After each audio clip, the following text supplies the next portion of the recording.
ఎన్నికలంటే నేతల హడావుడి, ప్రచార వేడి, మద్దతుదారుల వీరంగం, అసమ్మతివాదుల ఆగ్రహం, అసంతృప్తుల అలక, ఎన్నికల రోజు మాత్రమే ఓటరుని దేవుడిగా కొలిచే రాజకీయ నాయకుల వైఖరిని ఎండగడుతూ దేశవ్యాప్తంగా కొనసాగుతున్న నిరసనలు సగటు భారతీయుని ఆకట్టుకుంటున్నాయి.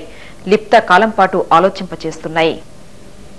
ఏ for apple, B for boy, C for cat అని చిన్నపిల్లలకు ఆంగ్ల అక్షరమాల నేర్పడం మన విద్యా వ్యవస్థలో చాలా కాలంగా వస్తున్న సంప్రదాయం. ఇప్పుడు ఆ పరిస్థితి మారేట్టుంది. ప్రభుత్వాల స్కామ్ల పాలన పుణ్యమాని ఏ నుంచి జెడ్ వరకు వాటి అసలు అర్థాలే మారిపోయాయంటున్నారు హైదరాబాద్ కు చెందిన డి రామచంద్రన్. ఏ అంటే ఆయుర్వేదిక్ స్కామ్, బి అంటే బోకోస్ కుంభకోణమని చెప్తున్న ఆయన మొత్తం 26 రకాల కుంభకోణాలతో ఆంగ్ల భాషకు కొత్త అక్షరమాలను రూపొందించారు. తన విద్యార్థి ఒకరు ఇచ్చిన సలహాతో రామచంద్రన్ దీన్ని సృష్టించారు. వివిధ ప్రభుత్వాల హయాంలో వెలుగు చూసిన కుంభకోణాలపై ప్రజల్లో చైతన్యం కలిగించేందుకు ఇది ఉపకరిస్తుందని ఆయన నమ్మకం.